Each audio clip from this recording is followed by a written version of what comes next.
TDP manifesto చూశాక ఉద్యోగుల retired ఉద్యోగుల మైండ్ సెట్ మారుతోంది. సీఎం వైఎస్ జగన్ను ఉద్యోగులు అర్థం చేసుకుంటున్నారు. రిటైర్డ్ ఉద్యోగులు సైతం జగన్కే జై కొడుతున్నారు. జగన్ ఆలోచన విధానం, జగన్ పాలనే కరెక్ట్ అని బలంగా విశ్వసిస్తున్నారు ఉద్యోగులు. నిన్న మొన్నటి వరకు ఉద్యోగులు వైఎస్ఆర్సీపీ ప్రభుత్వానికి వ్యతిరేకంగా ఉన్నారనే మౌత్ టాక్ బలంగా ఉండేది. ఉద్యోగులు, రిటైర్డ్ ఉద్యోగులు 100 మంది ఉన్నారు అనుకుంటే 60 నుంచి 65 ఓట్లు టీడీపీకి పడతాయనే టాక్ గట్టిగానే నడిచింది.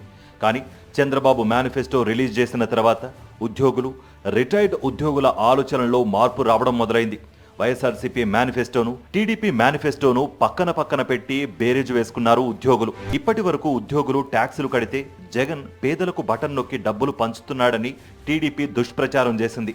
కానీ టీడీపీ మేనిఫెస్టో విడుదలైన తర్వాత పొరపాటున చంద్రబాబుకు ఓటు వేస్తే తమ పని ఫినిష్ అని ఉద్యోగులు మాట్లాడుకుంటున్నారు. సీఎం జగన్ అందిస్తున్న సంక్షేమ పథకాలకు ఏడాదికి 65,000 కోట్ల రూపాయలు ఖర్చవుతోంది. అదే చంద్రబాబు మేనిఫెస్టోలో ఇచ్చిన పథకాలు అమలు కావాలంటే ఏడాదికి 1,60,000 కోట్లు కావాలి. ఈ డబ్బులు ఎక్కడి నుంచి బాబు తీసుకొస్తారు అనేది ప్రధాన ప్రశ్న. చంద్రబాబు చెప్పిన పథకాలు అమలు కావాలంటే ఉద్యోగులకు జీతాలు 3 నెలలకో 4 నెలలకో ఇవ్వాలి. పెన్షన్లు 6 నెలలకు ఇవ్వాలి. చంద్రబాబు చెప్పిన ప్రకారం పథకాలు అమలు కావాలంటే ఉద్యోగుల జీతాలు ఆపి ఇవ్వాల్సి ఉంటుంది. ఉద్యోగుల వేతనాల వ్యయం 50,883 కోట్ల రూపాయలు, పెన్షనర్ల వ్యయం 21,840 కోట్ల రూపాయలు. చంద్రబాబు పథకాలు అమలు చేయాలంటే ఇవన్నీ ఆగిపోతాయి.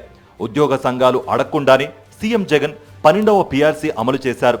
ఉద్యోగ సంఘాలు, ఉద్యోగులు, పెన్షనర్లు ఇవన్నీ ఆలోచిస్తున్నారు. ఈ ఎన్నికల్లో జగన్ గెలిస్తే అభివృద్ధి మీద దృష్టి పెడతారనే సంకేతాలు బలంగా పంపించారు. మరో 2 ఏళ్లలో 4 సీపోర్ట్లు, 10 ఫిషింగ్ హార్బర్లు, 6 ఫిష్ ల్యాండ్ సెంటర్లు అందుబాటులోకి వస్తాయి. ఇవన్నీ ఆంధ్రప్రదేశ్ ఆర్థిక వ్యవస్థను బలోపేతం చేస్తాయి. అదే చంద్రబాబు వస్తే ఫిషింగ్ హార్బర్లు ఆగిపోతాయి, సీపోర్ట్లు ఆగిపోతాయి, ఫిష్ ల్యాండింగ్ సెంటర్లు ఆపేస్తాడు. కాస్తో కూస్తో ఆదాయం వస్తుంది అనుకుంటే ఆ ఆదాయాన్ని కూడా రాజధాని అంటూ అమరావతిలో పెడతాడు. తాము ఇస్తానని చెప్పుకుంటున్న సంక్షేమ పథకాలకు పెడితే ఏడాదికి 2 లక్షల కోట్లు ఇక్కడే అయిపోతాయి. ఉద్యోగులకు జీతాలు సకాలంలో బాబు ఎలా చెల్లించగలడు అనేది ప్రధాన ప్రశ్న.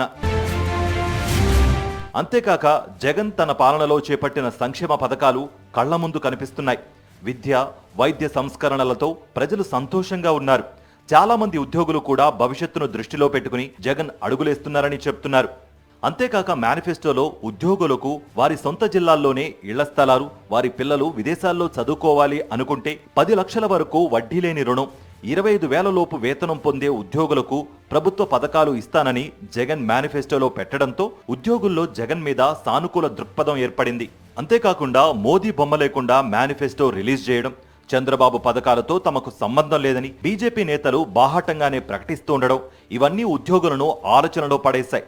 కేంద్రం సహకారం లేకపోతే చంద్రబాబు తాను చెప్పే సంక్షేమ పథకాలు ఎలా అమలు చేయగలడు అనేది ఉద్యోగులు, ఉద్యోగ సంఘాల ప్రశ్న. CM Jagan DBT, non DBT కింద ఇప్పటి వరకు 4.50 లక్షల కోట్లు ఇచ్చారు. చంద్రబాబు పథకాలు కావాలంటే 12 లక్షల కోట్లు కావాలి. ఎక్కడి నుంచి తెస్తాడు అనేది ఉద్యోగులు, రిటైర్డ్ ఉద్యోగుల ప్రశ్న.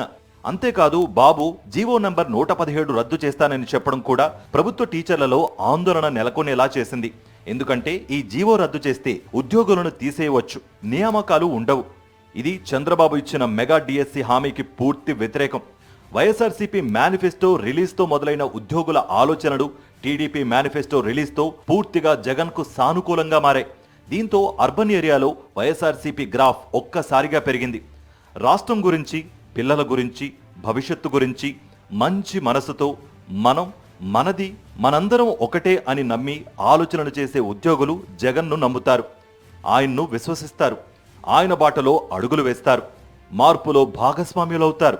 మేనిఫెస్టో విడుదల తర్వాత మళ్లీ జగన్ వస్తేనే రాష్ట్రానికి మేలు జరుగుతుందనే భావనలో ఉన్నారు ఉద్యోగులు.